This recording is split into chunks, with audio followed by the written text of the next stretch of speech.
I am Marian Lothry, the Program Coordinator for the Minority Initiative Subrecipient Grant Office here at the University of Arkansas at Pine Bluff.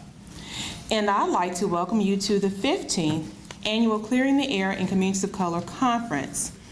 This morning you received a folder which includes your agenda, conference evaluation, and a fact sheet. This year we elected to focus more on advocacy work in local communities with the theme of continuing to address tobacco control in Arkansas minority communities. We are excited that we have a Facebook event page, CTACC, so we'd like for you to check in on our page at UAPB Minority Initiative Subrecipient Grant Office, and please tag us in your photos and videos for today and use the hashtag ClearTheAir2018. At this time, I'd like to bring Dr. Calvin Johnson to the podium to give you greetings. Thank you. Good morning. Good morning. I too would like to welcome you to the 15th anniversary program for our Minority Initiative Conference, Clearing the Air in Communities of Color. On behalf of the University of Arkansas at Pine Bluff, the Arkansas Department of Health, the Arkansas Tobacco Settlement Commission, and we have the Executive Director with us this morning, Mr. Matt Gilmore. Matt, would you raise your hand back? We're happy to have you here with us this morning. To all of our community grantees and to others that are here to support this initiative this morning, we're just happy to have you here. I remember 15 years ago when we had our first program, we were huddled in a corner of the Health and Physical Education building with screens around us, not knowing how many people would show up, not knowing how all the activities would turn out. But since that time, we have grown to the point, and I read in the, I think I read in the newspaper recently that we were at capacity for this building, and I'm sure the rest of those individuals will show up sometime today. So give yourself a round of applause for the growth that has taken place over the years. That article in the newspaper also pointed out something that I'm sure you read, and I just want to share that with you. It said that this event raises awareness about tobacco use in minority communities throughout Arkansas and provide advocates, educators, researchers, and public health officials and community leaders with the opportunity to discuss policy reform aimed at reducing smoke exposure to individuals. We know how important this issue is regarding health, and I can cut my comments short by saying that we know that tobacco companies continue to tell us how good smoking is and tastes to us. Health officials tell us how serious this is and how it affects and impacts our health. So again, I want to compliment you for taking time out of your busy schedules to be here today, and we look forward to an exciting conference. And if there's anything that we can do for you on behalf of the staff, let us know, and we'll try to make you comfortable so that you will enjoy this conference. Thank you. Our program will proceed as printed. We do have a couple of corrections. Ms. Rushing will not be here this morning, and neither will Dr.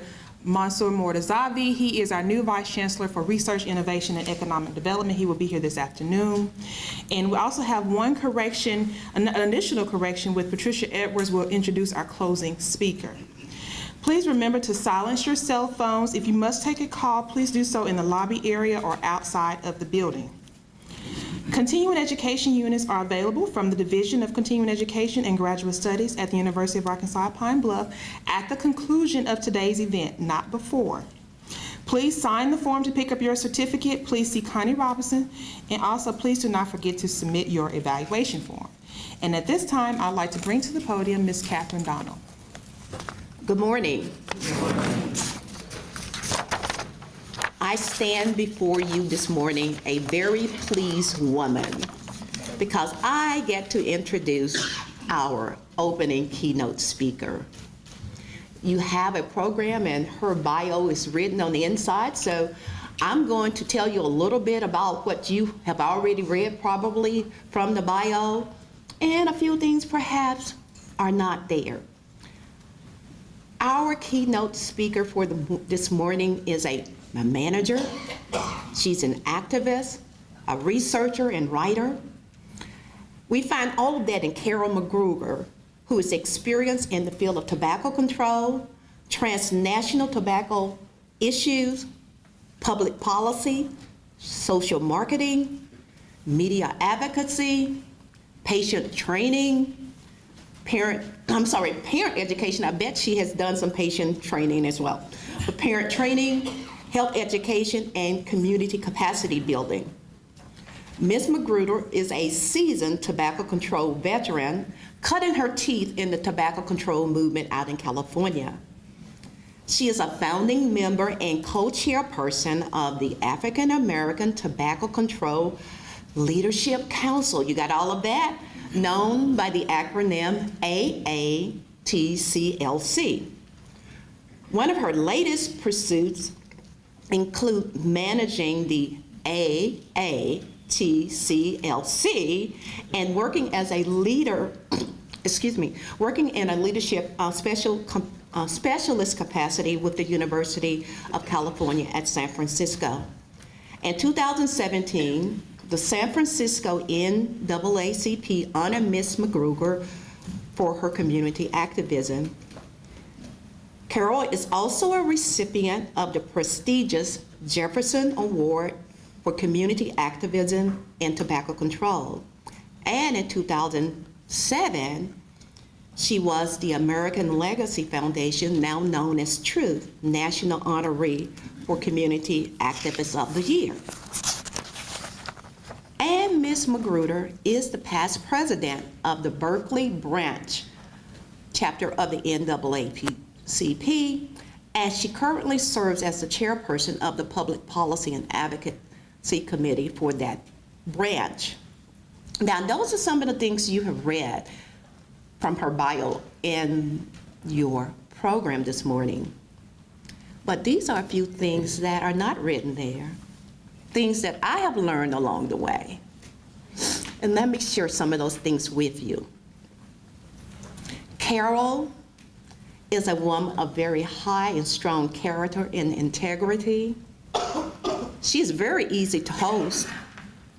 She has a keen appreciation for fine dining, good conversation, and lots of laughter.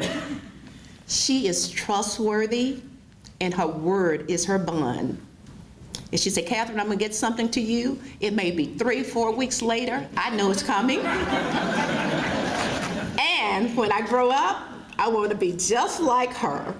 Please join me in welcoming to the podium Ms. Carol McGruger. Carol. Good morning, good morning. All those things are true. If I tell you something, I will circle back. I spent a summer, I'll start off with this little family since it totally has nothing to do with today, but I spent a summer in Colorado Springs with my grandfather and my step-grandmother who hosted like 13 kids from California, 4 of us, some of her grandchildren, and she cooked every day for us except on Friday. We had Kentucky Fried Chicken. So this is 50 years ago. And that was a big thing at the time. Kentucky Fried Chicken was new to us. And so I was living in France 40 years later, and I was eating some Kentucky Fried Chicken, and I thought about Mama Josephine in Colorado Springs, and I wrote her a thank you letter and mailed it because I had never thanked her for putting up with all these children, cooking fresh every night except on Fridays when we had Kentucky Fried Chicken. So I will get back to you eventually. Alrighty, so good morning. So I'm Carol McGruder, and I'm the co-chair of the African-American Tobacco Control Leadership Council, and it's my honor to be here with you today. Okay, so we're advancing. Okay, so our council was founded, we're going to be 10 years old this year, and we're having a big gala in Oakland, California on October 20th. You all are invited. I will get Catherine the information. It's going to be a big shindig. So we were started because California, at that time had defunded all of their priority population networks, all of their groups that were reaching out to priority populations, so the African Americans, Latino Hispanic, the Asian Pacific Islander, and the Native American Indians. And so we, at that time, our economy had taken a downturn. California was doing well because our money comes in, the revenue for tobacco control comes in from the taxes from smokers. And so we had been having success in getting smokers down. But African Americans and other priority populations were still smoking at very high rates. And those were the groups that were cut from the true advocacy and leadership. So when you cut people's money off, they have nothing to lose, so they do, what they want. So it turned out to be a blessing because it really gave us the opportunity to really have true advocacy. Sometimes when you're funded, you do your scope of work and you don't do what really needs to be done that's more important than what's in your scope of work, even though we have to do our scopes of work because we want to get our money for what we're doing. So we founded ourselves, and then just coincidentally, that next year, President Obama in 2009 signed the Tobacco Control Act. And that was kind of launched us, just because there was a lack of leadership on the issue of menthol, launched us on the national front for this battle that we've been fighting for 10 years. So even though I'm here, there are also Dr. Valerie Yerger and Dr. Philip Gardner. I have their slides in my presentation. We normally go out together, but we've been so busy that we've had to split the trio up. So this is their picture, and later on today you're going to see Black Lives, Black Lungs, and so we're all in that film as well, the documentary. But we work together, and particularly myself and Dr. Valerie Yerger travel a lot, and so never underestimate the determination of two Black women because we really have moved the needle on this issue in this country, and we can't even believe how far it's come in the 10 years that we've been working on it. So this is San Francisco City Hall, and this is a press conference that we participated in. And we were standing with Malia Cohen, who is a supervisor, this young sister who we call her Black Girl Magic. She's a San Francisco supervisor, which is a city council person, and she introduced the ordinance that prohibits the sale citywide of menthol, Newport cigarettes, all flavored tobacco products, including e-cigarette juice, hookah, e-vapes, all of that, citywide, historical. So when we were doing this work and educating her about the issue, we were just trying to get buffer zones, which is what had been going on, which was prohibiting the sale of these products around schools. So she said, no, we're going to go citywide. So if there's any city that could do it, it would be San Francisco, and I'm a San Franciscan. So this was introduced in April. It was signed by our Mayor Ed Lee there in July, and he had a massive heart attack and died after this. That was one of the last bills that he signed. And promptly on the same day that he signed this legislation, the tobacco industry, R.J. Reynolds, funded this Let's Be Real San Francisco. So we are currently in the biggest fight of our lives, fighting the tobacco industry that's put about $9 million into this fight. And San Francisco is really a small town, even though it's a big, sophisticated city. It's a small area. And so Michael Bloomberg has put in about $2 million. He just put in another $1 million this week. So we're duking it out to see if the voters of San Francisco are going to make this stick. So I'm going to tell you how we got here. Do you want to know how we got here?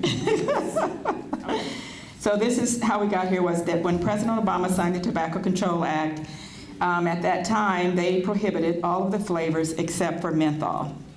So we took great umbrage to that, and there was a lot at first, and this is the thing about tobacco control, is never give up, because you don't know when something sets you up for something else. So when this happened, we were out in California, we're all busy, we didn't have any funding, and some of the people at University of California, San Francisco, who work with Valerie Yerger, who actually read the whole Tobacco Control Act, said, that menthol has been left out. So we didn't think that we can do anything about it because we thought it was a done deal. They were trying to get this thing passed before Ted Kennedy died, because he was the one who had started this years ago. So we rallied as best we could, and what the best that we could do was to get an amendment onto this Tobacco Control Act that mandated that the FDA look at menthol as their first order of business and decide what they were going to do about it. So, and that was created by Christensen a congresswoman from the Virgin Islands, and the Black Caucus signed on. NAPTN at the time, the National African American Tobacco Prevention Network, they were doing all kinds of things on the Hill to get this amendment put on there. So the amendment was put on there. When the FDA got the authority, then they were mandated to look at this scientifically to decide what they're going to do about menthol. So we tuned in from California. We thought there'd be 1 million people because it was so exciting to us. There was nobody there. It wasn't a big deal. And so when California is not doing something, then the rest of the nation definitely isn't doing it. So there was no one representing African Americans. There was no one really representing the priority populations. At that time, NAPTN was going through some transitions. So we decided we would participate. So I started going back, giving public testimony at the TIPSAC. As they studied and studied, they commissioned Dr. Valerie Yerger to do some white papers because she's a tobacco industry document expert, as well as Phil Gardner. So we were hoping, we did resolutions and petitions to get the FDA to take menthol off the market, and we were hoping that we were going to get something on that federal level. So as the years started to roll by, and then the tobacco industry, then because of our process, they now had a seat at the table, even though they were non-voting members, but they were in on everything. They knew everything before us. They could file lawsuits, block things, and just do what they do. And whereas we were trying to muscle our way in as community people to be a part of this process. So along with menthol, these other emerging products were also, their flavors were left in there. And so, and then the little cigars, which is what African American young men smoke, by large, the ones who smoke, and Latinos, those were all left wholly unregulated, all of these products. And this is an ad for Swisher Sweets. This is an ad that's recent. So just, the sexuality. And so there are a lot of things that people our age, we don't see these ads. Has anybody ever seen the Swisher Sweets ad like this? Okay, because I'd never seen it until I researched for this presentation. So this is the advertising that our young people are seeing. A lot of it is online, and it's things that are just totally off of our radar, but that are enticing our young people, because that's pretty sexy, isn't it? So enticing our young people to smoke. And there are just all kinds of symbolism and imagery in this thing that are very powerful and enticing for people to try Swisher Sweets. Okay, so we got involved. We started beating the drum about what was going to be done about menthol. And this is a research paper by Dr. Valerie Yerger and Ruth Malone, Racialized Geography. So in this, she just documents why Newport's is the co-star of our lives, how the tobacco industry had menthol wars for African Americans. They dumped these products into our communities for free. They gave them to children, and we are living that legacy today, and that's why we're such big menthol smokers. So the inner cities became the battlefield for the menthol wars and everything that I just told you, and they were in the film, the documentary that you're going to see at lunchtime. He actually has footage of the vans that used to give these products out in New York City.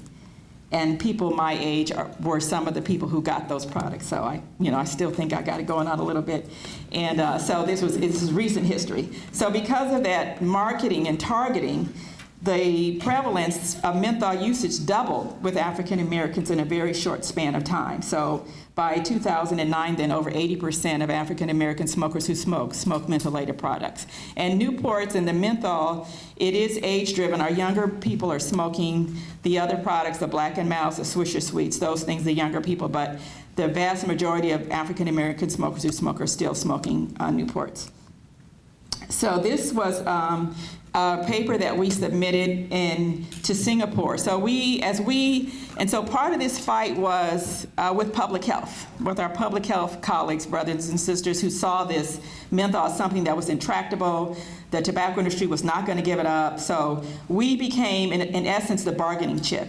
And I liken our role in public health for African Americans to our role oftentimes with the criminal justice system. Whereas with the criminal justice system, we're the defendant, and there are a lot of people around us who are making a living off of us, who are having jobs with pensions and benefits, whether it's the court clerks, the bailiffs, the correctional officers, the judges, the prosecutors, et cetera, et cetera. And so in public health, we're the patient.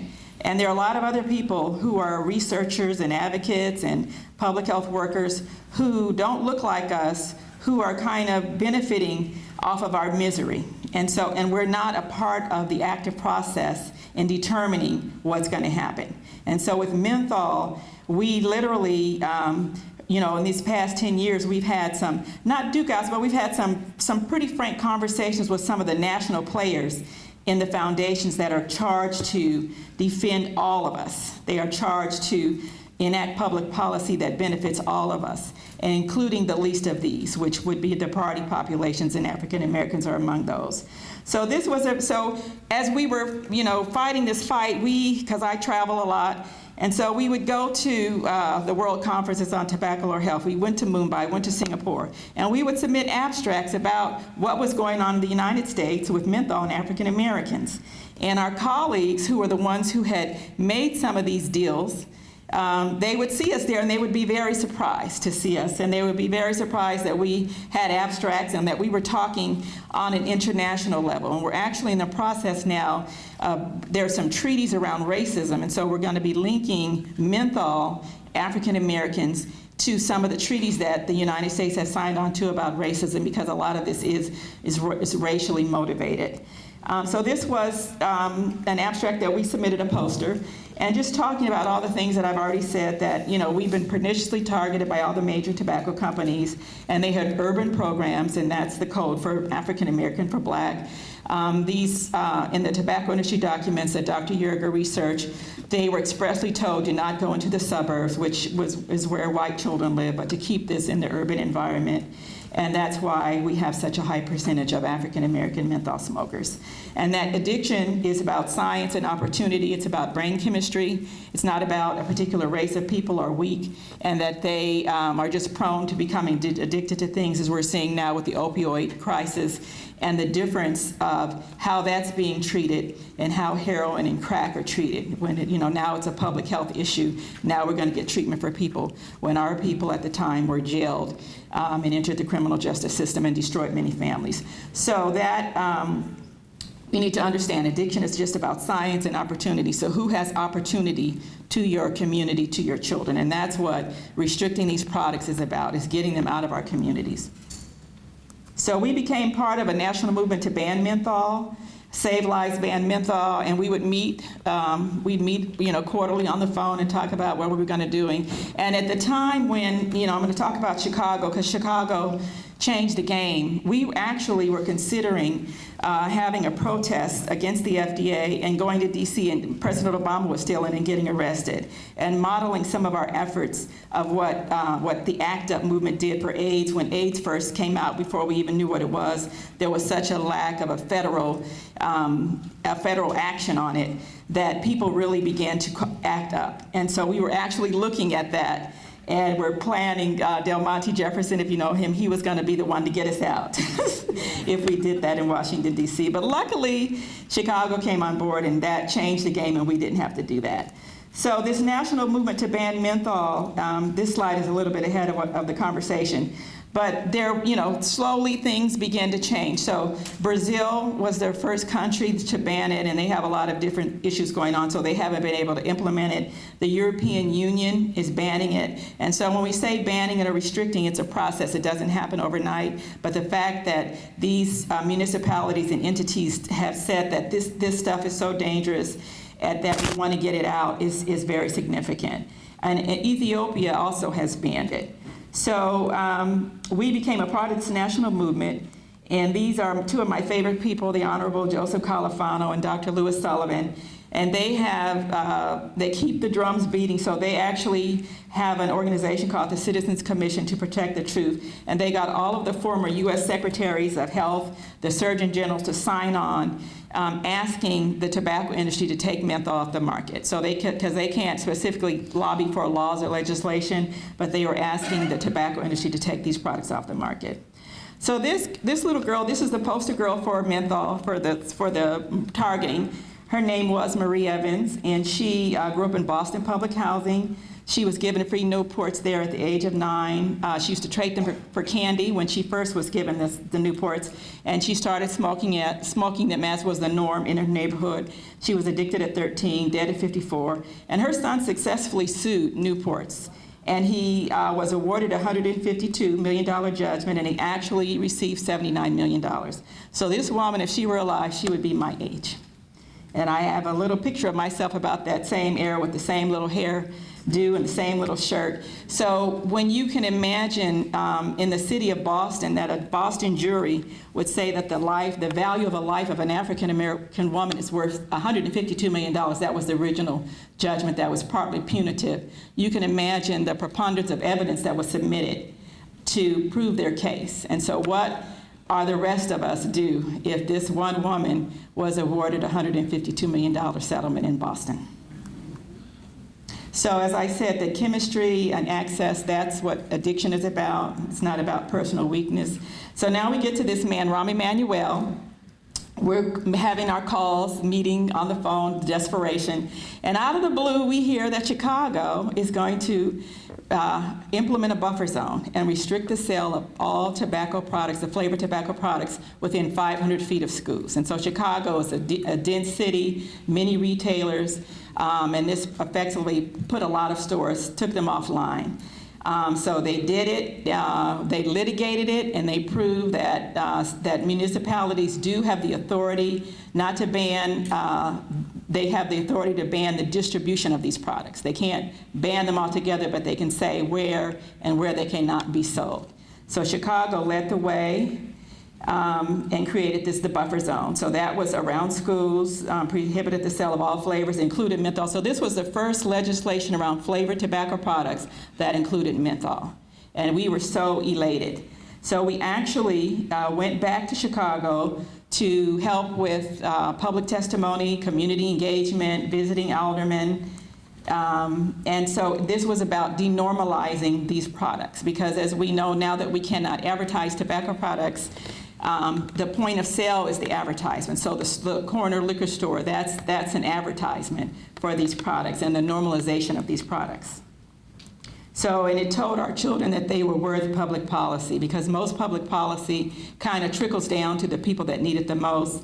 It's you know, when it's enforced, when it's implemented, it trickles down to our communities. So this was a public policy that was really relevant, and this issue really began to galvanize the average African-American citizen. They could see it, they could understand it, because they had lived it. So I went, you know, when I was a teenager in Oakland, California, I went to a Cool Jazz Festival, Marvin Gaye.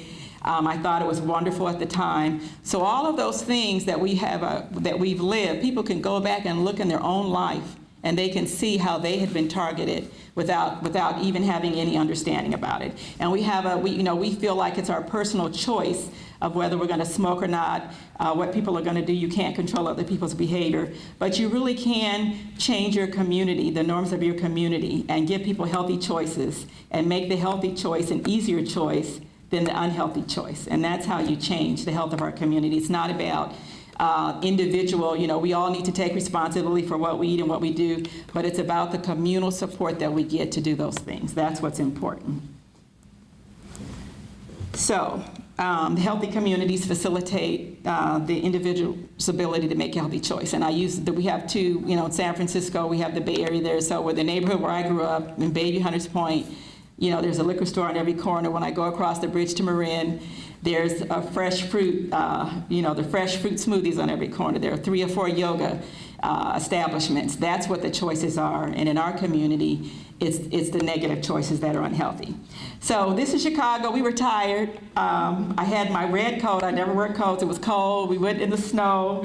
And it was we really made the rounds and really made a difference in getting this law passed, and really helped to make it relevant to in particular, the African-American aldermen, their city council people. So after San Francisco, we did Berkeley. And so many of these things that I'm talking about, it started with personal relationships. So at the time I lived in Berkeley, I was a member of the NAACP that I had joined because our state conference president was a tobacco industry lobbyist. And I joined that organization to counter that and to begin to change that from within, which we did over 10 years. So I had these relationships. So once we did Chicago, then I knew that our city council, Berkeley's a small city as well, and we were able to move pretty quickly to get Berkeley to do it. So Berkeley implemented a buffer zone, and there I am testifying The merchants, the retailers were very organized. They all came out. And these retailers, you know, they're not rich people. They work hard. Many of them work in environments that are dangerous. So we understand that, but at the same time, they cannot continue to sell things that kill us. And so they have to find something else to sell us other than things that kill half the people that buy it. And this is the conversation now that we're having in San Francisco, because the retailers, of course, are up in arms, because this is a real game changer if these products are, if we're successful in passing Proposition E, it's called. So, so there's this process in Berkeley of us going through. So this is just a list of the cities that have enacted legislation to restrict menthol. So we've also done work. Baltimore, we were actually in Baltimore when Freddie Gray, when that incident happened and had to postpone. Baltimore actually passed this, but they have some preemption issues with their state, Maryland, so it has to go up the chain. Minnesota, St. Paul, Duluth. So we just targeted places where we had relationships or where the ball was already rolling, and then we were able to go in and do community education and engagement and just help people to really understand what we're talking about. So this is a chart of what's, and this has already changed from when we put it in here. So initially, you know, everything excluded menthol because people were afraid to touch it because of what had happened with the Tobacco Control Act. But then once Chicago came in and we started talking about menthol is the biggest flavor, then we need to include menthol in anything that we do. And Beverly Hills, California, they will be voting on theirs Juneteenth, just by accident, and they will be restricting these products, including menthol, in their city.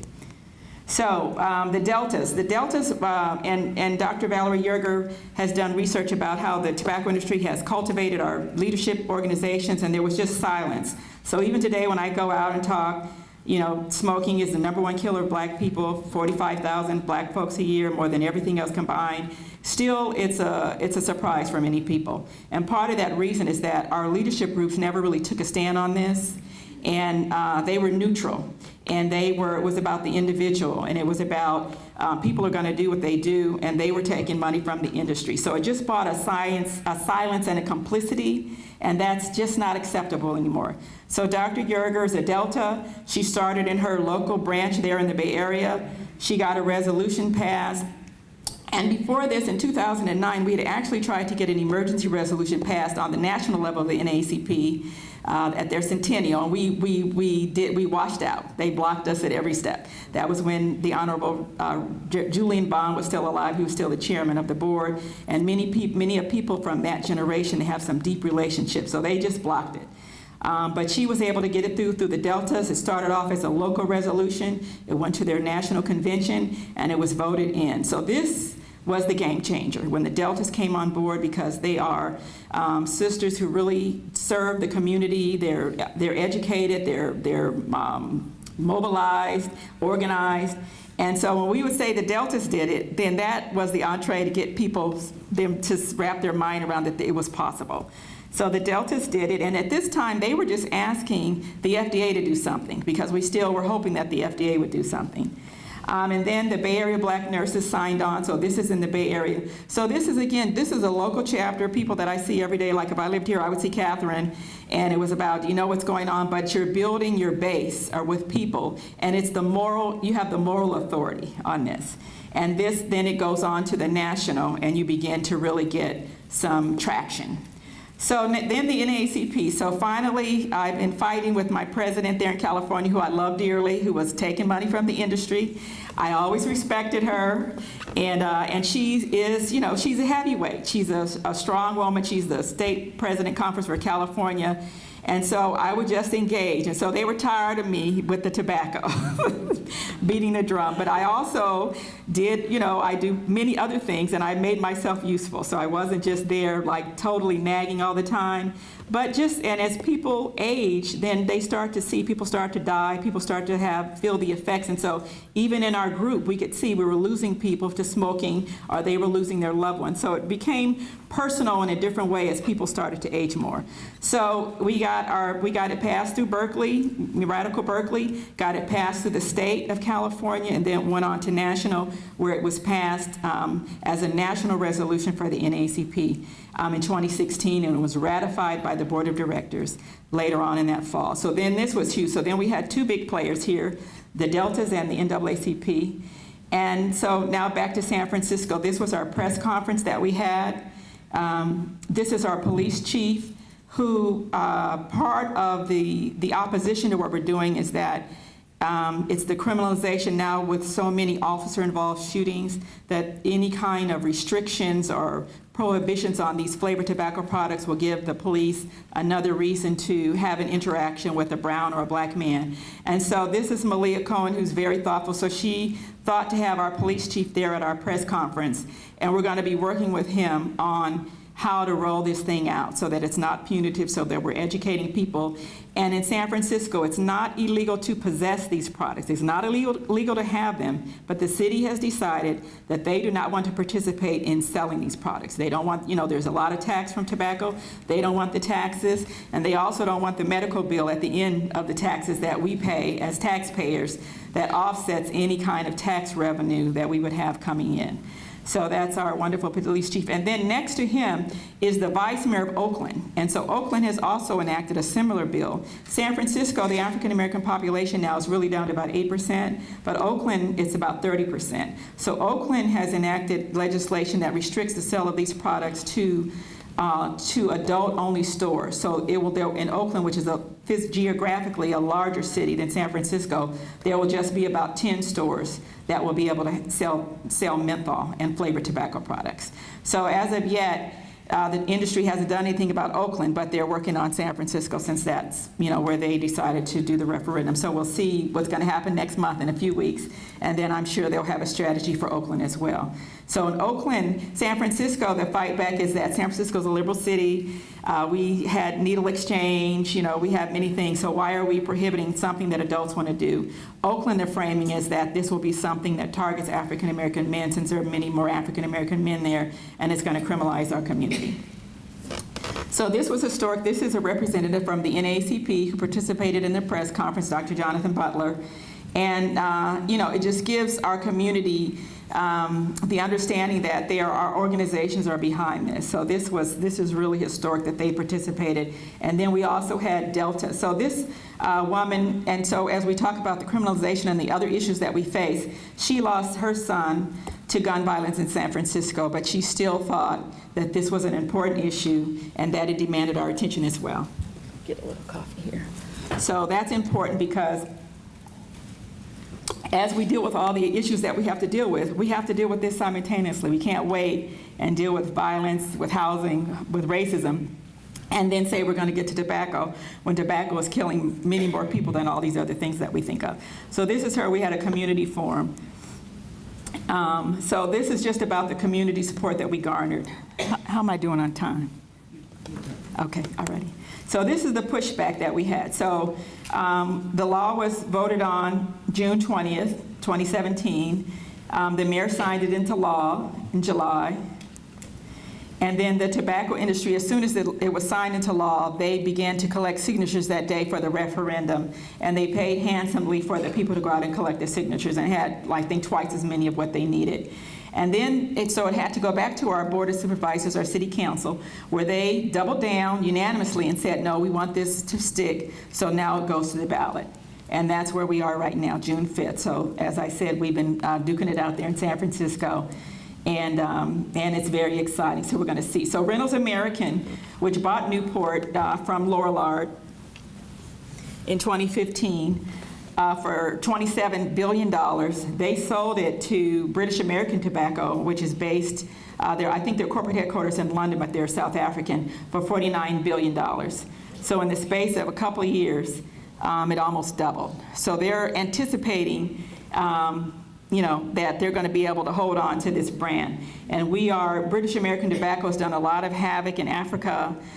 They've undermined public health policy there, corruption, all kinds of different things all over Africa. So now they're bringing that brand of the corporate world to America, to African Americans. So this is important. This is the trendsetters, and this is something that the tobacco industry understands about black men, young black men, is that they're trendsetters. So this quote is from their documents that they had where they study us, and they know that African American men set the trends for the country and for the world. If you look at hip hop and other cultural phenomena, that's an example. So they really want to keep that market because they set the tone for what other people are doing. They are trendsetters. So with Newport's, Newport's is the #1 menthol brand, and just in these past few years, in spite of all that we've been doing, they still have had a great increase in their market share.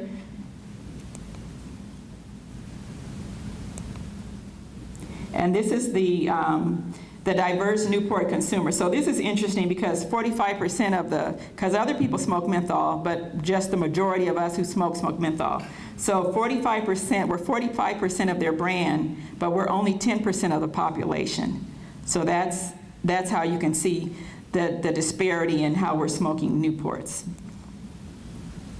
And then this is just talking about they have a new product called Platinum that's coming out, or it's out. And just how, so these slides are actually from Newport's. It's from their report to their shareholders. So this is their information that they put out to publicize what they're doing to their shareholders.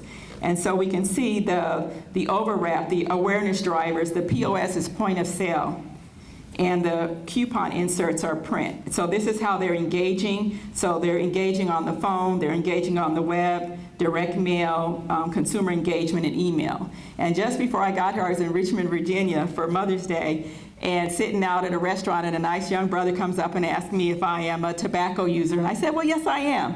So he was Newport's, and he was there. So that's illegal now in California, but they swipe your card, and then they can do the direct mailing. So they swipe your ID, and they can profile you. So people will get different things. So if we're out, and they will research me and decide what I like. If I live in a higher income zip code, I'll get nicer prizes.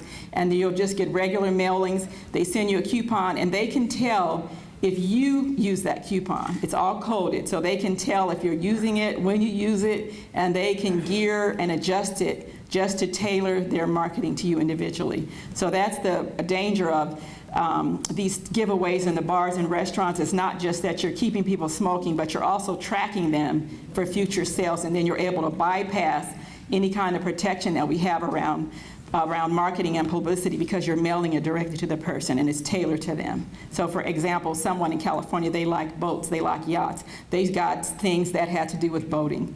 So it's really interesting that what the lengths that they go through to keep folks hooked and on the chain. So this is just talking about smoking with the enemy again. So this was the research paper that Dr. Yerger did that just detailed all of the African American groups that were smoking with the enemy. And as you can see, this is just a short list, but if you're involved with any organization, it's probably up there. So that's changing.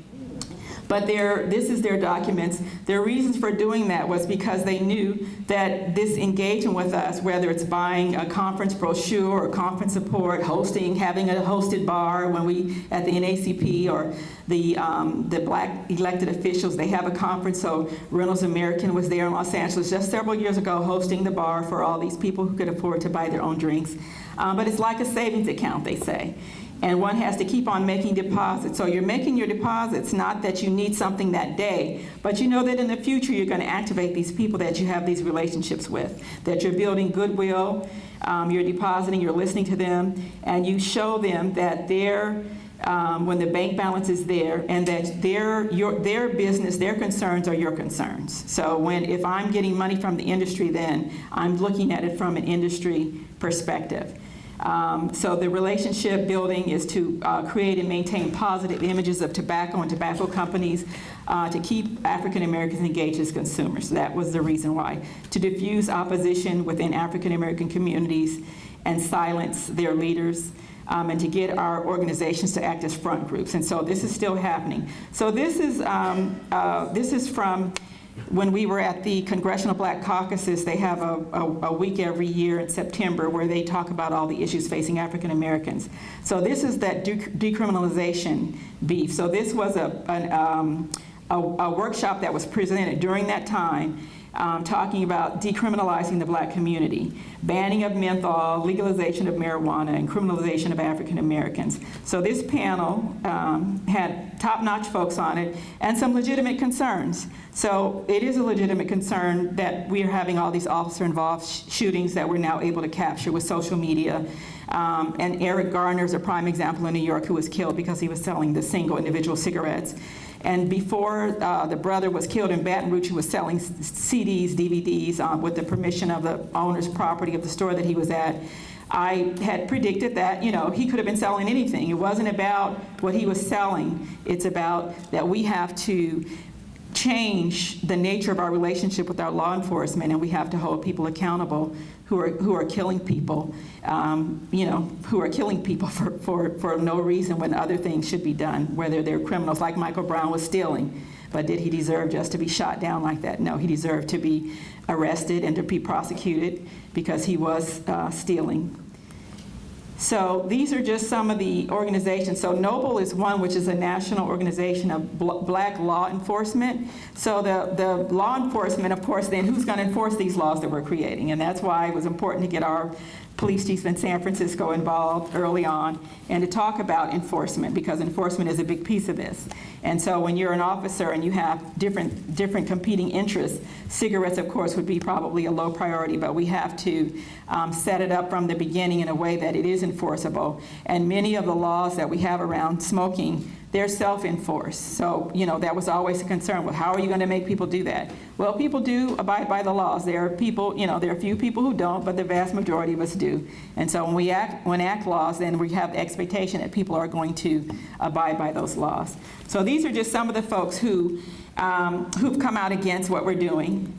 That's Kendrick Meek, and so he's a former U.S. congressman. He lost to Marco Rubio in Florida, and that freed him up to be able to get on the road and be front man for Reynolds American Industry. And he's very good.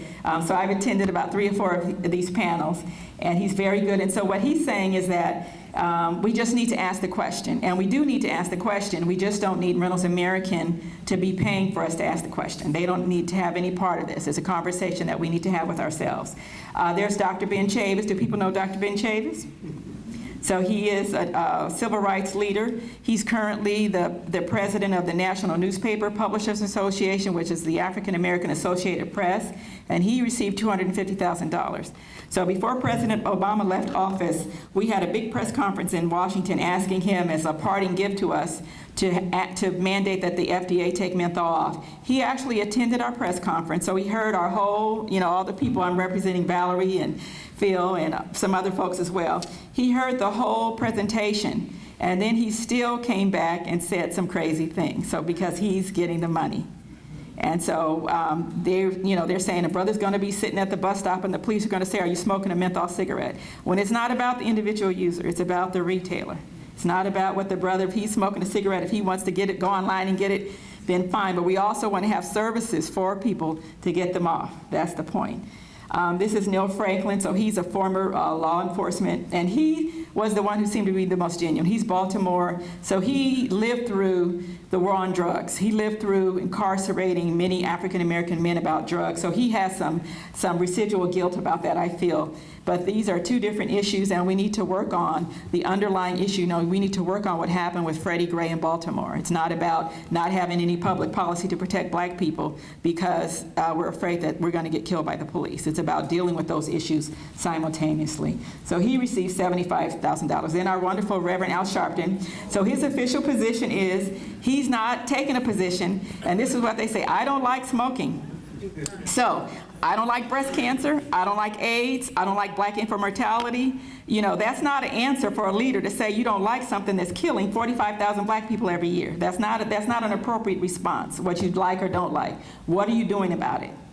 And when people are targeting your community, what are you doing about it? So NAN, his organization, National Action Network, Reynolds and Lorillard, they sponsor their conferences. They're big sponsors. So they're paying in money. They have workshops about the right age to smoke and things like that. So when he's doing these, and this was in Oakland, when he's doing these presentations, he claims neutrality. We don't know how much he's getting because some of the money goes through his organization, but that's another one. So as we began to just bird dog them, they took off, they have RAI, and they took off menthol. They would just talk about criminalization of the African American community. And RAI is Reynolds American, which were the ones who sold Newports to British American Tobacco. So this is him. This is at a church in Oakland. So we were all there, and myself, Phil, and Valerie, and Valerie was there with her granddaughter. They cut the mic off on her because you couldn't make a comment. You could only ask a question. So this is Uncle Bobby. This is Oscar Grant's uncle, who was killed, the Fruitvale movie. He was killed by the BART officer on January 1st in Oakland. So he was angry because he felt deceived that he was brought there thinking he was talking about the justice system, and it was about menthol cigarettes. So they kind of got people there under false circumstances to alarm them about what we're doing. And then it's also positioned as something that there's some liberal white people behind this who don't know about our community. And so we have been the drumbeat. We've been the drum major for this for the past 10 years. And so people need to understand. I'm from Bayview. I grew up in a predominantly African-American neighborhood, lots of issues. Dr. Field is a former Black Panther. So we don't come into this lightly with Pollyanna ideas about what's going to happen, because it's a process, but we need to get the process started. So this man, we just had the man in the foreground pose, but this was the one we were after. So this is in a church in Oakland, and so he's a VP for Newport, and so they assembled us to kind of see what we were going to do, you know. And I know they know who we are. They knew we were in the Bay Area. We would be there if we could. So they just kind of sat back in the back of the church, watching the interaction as we duked it out about this menthol and what's going to happen with the Black community and cigarettes. So they haven't been back. And the pastor, this is a huge church that's very politically active, and I was just so surprised that this pastor would carry the water for them. And he invited Black leaders in Oakland to have a luncheon just to talk about these things that they needed to know about this criminalization of our community around these tobacco products. So what we do is we really work on building capacity in our community. We work on building infrastructure, developing leaders, career development, and working with non-traditional partners who are outside of the tobacco world. And now that we've passed this big tax, and Ruthie Johnson isn't here, but I want to give a shout out to her because she had sent us years ago your master settlement agreement that had the set-asides to deal with the higher smoking prevalence and disparities in the African American community. And we actually use that language. So in our tax that was just passed, we have health equity set-asides, not just for African Americans, but for other priority populations, where a certain amount of this money has to be dedicated to the priority populations in California. So that infrastructure building is taking place now. We are signing, we signed our part, so we're looking to start this big statewide capacity building initiative for California. Tomorrow will probably be our official start date. So we will not forget Arkansas, as I told Catherine, we can't take money out, but we can take ourselves out and share our lessons and our resources in that way. And Arkansas is at the top of our list because that helped us to steer that conversation to make sure that the community, the priority populations were getting taken care of. So this is the presentation that I give when I'm out in the community, which I've already gone over, that in the United States that smoking and tobacco kills more Black folks and all of those things combined, killing 45,000 African Americans every year, and that it's our number one killer, having these graphs of showing visually that, we think of homicides as the biggest killer, but when you look at homicides compared to smoking, there's simply no comparison. And so on those homicides, a few of them are officer-involved shootings, but the majority are African American men who kill other African American men, and that's something that we also need to deal with and address. Then we talk about AIDS. AIDS is now a chronic disease. People are living with AIDS if they take their medicine and take care of themselves. I have many friends in San Francisco who are HIV positive for 30 years. They're doing great. They're taking care of themselves. So compared with tobacco, so this is over a 26-year span. There were 200,000, because people have stopped dying from AIDS the way that they were. 200,000 compared to 1,200,000 over the same time span. There's just no comparison. Breast cancer, this is all women. More women die from lung cancer than breast cancer. More women get breast cancer, but breast cancer is more survivable. So we have almost twice as many women dying from lung cancer. When a woman dies from lung cancer, the majority of them were smokers. They feel guilty, they feel complicit. There's no Susan Komen, there's no pink ribbons, there's no Delta Day, there's nothing. They're on their own. And that's a shame because they feel guilty. And I know I had an aunt who died from emphysema. She never complained 5 years because she felt so guilty about being a smoker. So she didn't understand the targeting and what's being done to keep these products in our communities. And this is just a chart that's comparing those things. So the tobacco deaths, the homicides, and AIDS. So when we're talking to our people, what we're saying is it's in the top 5. Tobacco control is always in the top 5 of our priorities. Any leader who comes to stand before us when we're asking questions, we're asking the same questions. I travel all over this country, it's the same questions. It's the same questions here as in Chicago, as in San Francisco. But one of those questions has to be, what are you doing about tobacco? What are you doing about the #1 killer of African Americans? Do you take tobacco industry funding? So when we first started this in California, many of our elected officials, the black ones, they were taking the money, the men, not the women. And so people started giving those checks back because they were losing when they would have to pivot and go to the general election. We would kind of hang in there with them no matter what. But when they went to general elections, then people could use that against them. So for a few years there, we hadn't had anyone taking the money. Now that we have all this activity back, we've really stimulated the economy. And they're upping the ante, the tobacco industry, to get people to come back in line with them. So we're seeing elected officials take the money again. So we just have to keep that in the forefront, 45,000 a year, black folks, and those are people who are the direct smokers. This is that article, Smoking with the Enemy. And so these are just the issues that we face as African Americans that keep us from dealing with tobacco control, economic development, racism, oppression, police brutality, stress, chronic diseases, AIDS, poverty, violence. And I liken that we are, many times our communities are like underdeveloped African countries within the confines of the United States of America, the richest country on earth. And we have many of the same issues. And that's what keeps us from dealing with tobacco. So these are our boys, Trayvon. I use this picture expressly because this was the picture that he was clowning around on his Facebook page, and it was the picture that was put out to kind of assassinate his character in the beginning of those days, that he was a little thug, and he was doing something, and that's why Zimmerman killed him. So that smoking thing again, and then Oscar Grant there in the middle, he's the one whose uncle I showed in the earlier photo, who was killed by the BART officer unarmed in front of a crowd, caught on social media. And then Jordan, the boy from Texas, where the police officer fired into the car. So when these happen, these events, it sucks all of the air out of the room. It captures our attention. We just had another case in Sacramento, California with Stefan. But we still have to be mindful that the biggest killer is cigarettes and that these things have to go together. So tobacco control policy is not just something that people who don't have any real problems do to make themselves useful. So I've been doing this a long time, and my reception has changed, but initially it was like, what is she talking about? We have so many other things going on. Let's deal with some real issues, and that's the San Francisco, keeping it real. Let's deal with the real issues. This is a movie, I don't know, has anyone seen this, Addiction Incorporated? So it's excellent. It really explains addiction scientifically, and it really documents how the tobacco industry, the research that they did to make cigarettes more addictive, the chemicals that are in there. So there's acetaldehyde, which freebases the nicotine, and so it just makes it more addictive. And old people will say, well, cigarettes didn't used to be so addictive, and they weren't. So they have really been engineered, and this movie really documents. It's very interesting, it has animation, and it helps people to understand addiction, period. It's not just nicotine, but other addictions, so that they understand that it's about the brain chemistry.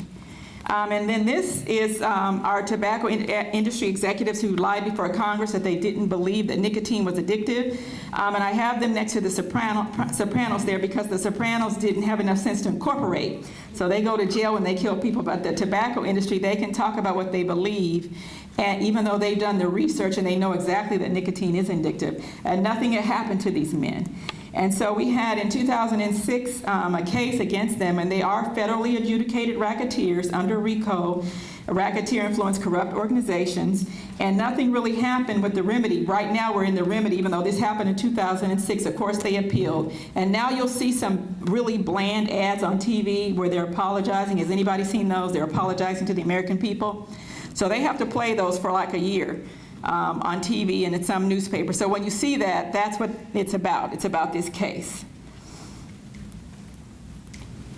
And so this is what Judge Kessler had ruled, that defendants have marketed, that one's not up, defendants have marketed and sold their lethal products with zeal, with deception, with a single-minded focus on their financial success, and without regard for the human tragedy or social cost that success exacted. And this sister is Sharon Eubanks. She is the one who was the lead for the Department of Justice, who led this case, and was subsequently blackballed and is now in private practice in Washington, D.C. But she's a great speaker, and she wrote a book called Continuing Bad Acts about the whole process. So at the end of it, second President Bush was in, and so he messed with the remedy that they were asking for, and then it was reduced, and then with all the subsequent appeals and everything, we're getting what we get today, which is very little. People don't even know about it. So I liken, this is my favorite movie of all time, The Godfather. I've seen it about 100 times. And the scene where, The Godfather, the premise was they wanted to bring drugs in, and he didn't want that, and so they were trying to assassinate him. I also don't believe in drugs. For years, I paid my people extra so they wouldn't do that kind of business. Somebody comes to them and says, I have powers. You put up a $3,000, $4,000 investment, you can make $50,000 distributing. So they can't resist. I want to control it as a business, to keep it respectable. I don't want it in schools. I don't want to talk to children. That's an infamia. My city would keep the traffic and the dog people, the colors. They're animals anyway, so let them do their souls. So there you go. So the people who said that with us had on some nice suits, and they belong to country clubs, and they send their children to Europe for the summer. But that's what they basically sat down and chopped it up and said, stay out of the suburbs. This is for them.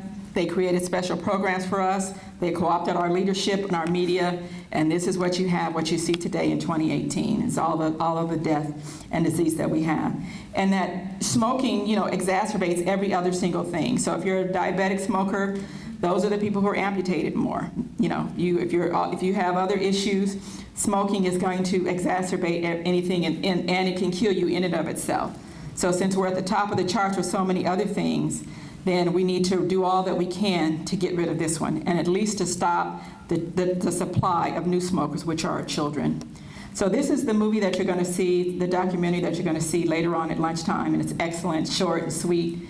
And when I show that, I don't have to even do anything. So this statistic, this prediction was put out when we thought the FDA was going to do something 10 years ago. And so they had, the FDA had said that by 2020, 500,000 African-American children will start smoking. So now we're 2018, so we're 8 years into that. So I would assume that it's 80% of children have started smoking, and maybe we could have cut that down if we had been bold and done something about it. So these are the boys who you don't see in the commercials about smoking, and these are the boys who are smoking. That's Baltimore, and this boy has a cigarette in his pocket. This is Baltimore during the Freddie Gray disturbances there. This is Baltimore. So this boy is throwing a rock. This is Baltimore, and he has a cigarette in his mouth. He's probably 12 years old, and he's clean. Somebody loves him, just like I think of the mother who came and got her son that was on the news. I think he probably has a mother like that too. But they were very angry about what had happened. These are the boys as well. That's Baltimore. So, it's like, what do we want? So I have some smokers in the hood, and that's the other pictures of graduation from Morehouse College of what's possible, but the role, the intersection that smoking has with that is very important and is not to be underestimated. These are some boys in San Francisco who participated in what we call a community action model. So they actually researched BDs, and they got international legislation passed from just a little small community project. So when we're doing projects in our community, we want them to be relevant. We want them to have skills that are transferable, advocacy, research, and for it to be about them, their development. And then the tobacco, as important as that is to me, that's the secondary as to the development of the young people who are participating in the programs that we develop for them and sponsor for them, and adults as well. So those are some Head Start kids who, their parents are smoking. Our black children have the highest exposure to secondhand smoke, where our folks are still smoking around their children. And so we need some education around that, because smoking is bad for brain development, behavior, low birth weight, et cetera, et cetera. So these are the kids. These are the Head Start kids. And I have another ad that shows the children who are in the commercials, but they don't look like these are the children who need our help. That's the Marie Evans. So when we think about tobacco control, we want comprehensive policies. It's just, Arkansas, have you raised the age to 21 to purchase? Not yet. Do you have any cities that have done it? One. Okay. So we started with cities, and then the state of California has done it. We have the caveat, the warning that when you do that, you want to take out the possession. California, there's no penalty for possession. So because when you go from 18 to 21, you don't know how old people are. We don't want the police asking, man, how old are you, what are you smoking? So the penalty is around people who are school-based, so the penalty would be at a high school for high schoolers, or even a community college, but so there's no penalty in California for possession. If the penalty is for selling, and that's important for people when you're implementing those laws. To prohibit menthol and flavored tobacco products, so these are just the things. To raise the price of tobacco products, a pack of cigarettes, I think in California is about $10. And they'll tell you about the smuggling and this, that, and the other. We want to raise the price. When you raise the price, poor people stop smoking. And then you want to get some of the money to help them to stop smoking. And it's about community norm change. So we don't want trickle-down public health policy. We had trickle-down economics that didn't work good for us, so we want public health policy that protects us. When we enact seatbelt laws, we don't tell black people you can wear a seatbelt if you want to. Seatbelt laws for everybody. We all agree that seatbelts are good, and so we all agree that these flavored tobacco products are not good, and we want the flavors out, so we don't want trickle down. So our platform is a 10-prong platform, and it deals with these issues. Smoking is the least of it, even though we are the Tobacco Control Leadership Council. Smoking it's in conjunction with all these other things. And so I have just a few minutes. I'm not really a heat not burn expert, so on e-cigarettes, do you want me to go over just quickly e-cigarettes, or it'll be a little bit? So have people heard about Juul? Mm-hmm. Okay, so the Juul, these products are just taking over, and they're helping us in California because people are really seeing that it's a Trojan horse, and that in San Francisco we had needle exchange for AIDS, harm reduction. So when we exchanged needles, we didn't go out and give everybody in San Francisco a needle who might want to become an IV drug user. We exchanged the needle for someone who already was an IV drug user. So when we talk about e-cigarettes as a cessation aid, if we're exchanging them for cigarettes or having some kind of way where it's not sexy, so this is an e-cigarette. It's not an inhaler. So this just helps people children and young people, to be able to have these products, to get around the school system, to get around adults, and to use them. So this is not about cessation. So when the harm reduction argument is this Trojan horse, and our kids are just smoking these products like wildfire. So these are just some of the e-pens and hookah as well. My daughter went to Clark, Atlanta. All the HBCU kids down in Atlanta, they got hookah lounges.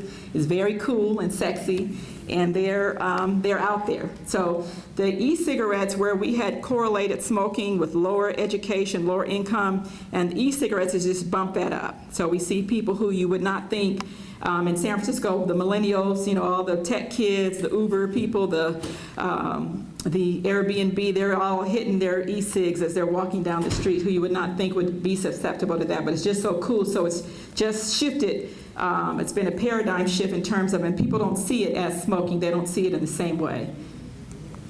Those are e-cigarette Swisher Sweets, e-cigars.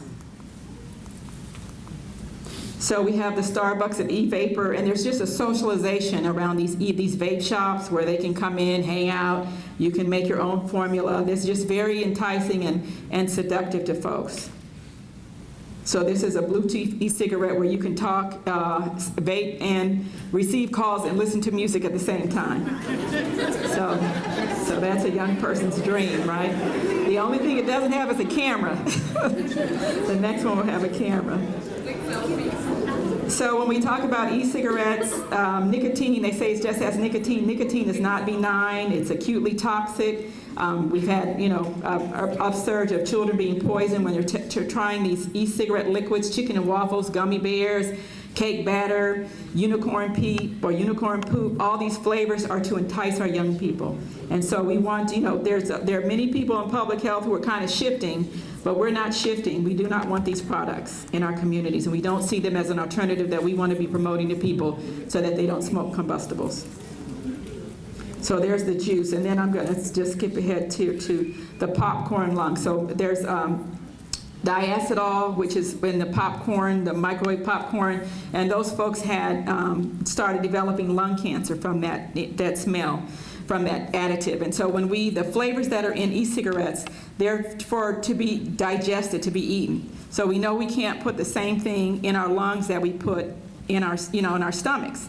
And they are able to get around FDA regulation because the flavors are approved because they're edible. So common sense will tell us that something that you put in your stomach, you're not going to put that in your lungs.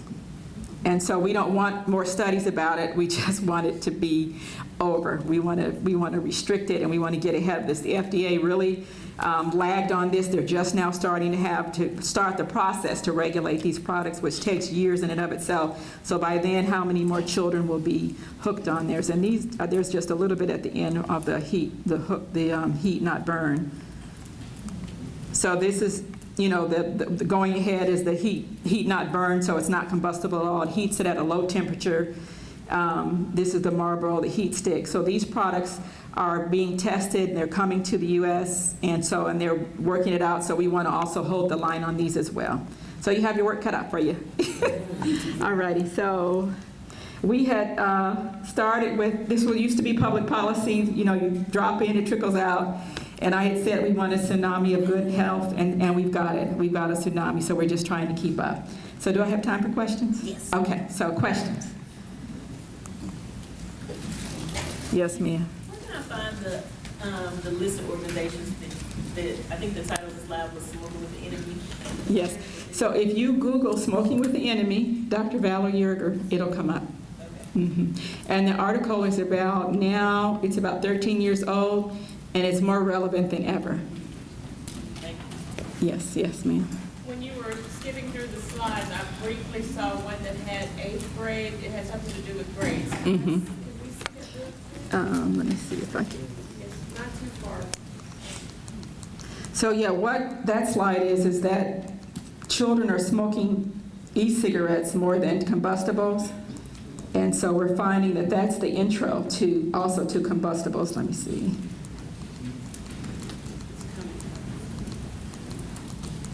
That one, yeah. So the e-cigarette usage is higher than the combustible cigarettes, and that many young people see smoking as nasty, but the e-cigarettes is just so sexy. And this is data from 2014. Thank you. You're welcome. Yes. You mentioned Bloomberg's name. New York Yes. connection with your battle Yes. in So Michael Bloomberg is a very big public health advocate, and he enacted many things in New York City when he was mayor. He raised the age to smoking. He raised the taxes on it, and he also sponsors tobacco control in Africa that many people don't know.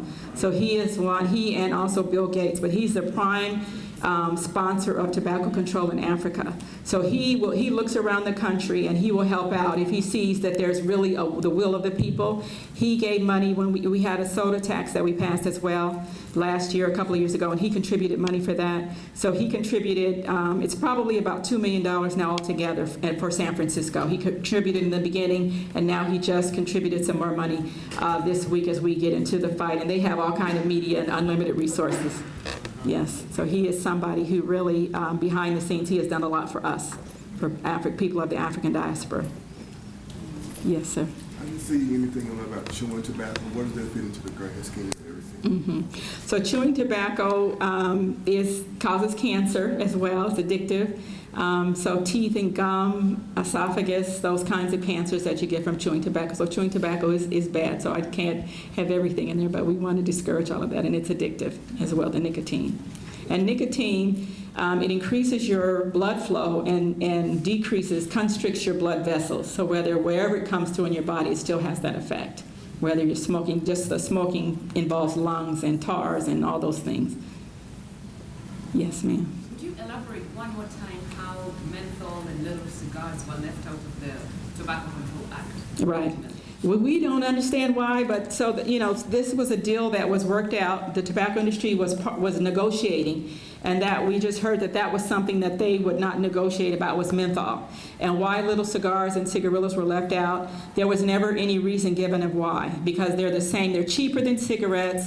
They're the same size. The only difference in a lot of those products is one has a brown wrapper and one has a white wrapper. But other than that, they're indistinguishable, so that they were left out. We felt that we were just a bargaining chip because they should have been regulated. And now it's taken all these years, so now they are pulled in, but they didn't make them take out menthol out of those products either. So with the FDA, their process, they have to have a deeming rule, they have to have public comment. So anything that you want to do, and then they will, the political process gets involved. So even something that the FDA might want to pass, when it goes through the channels, they will just redline things and take it out. And we have been encouraged by some people in the FDA to keep going, and quote unquote, you are doing God's work.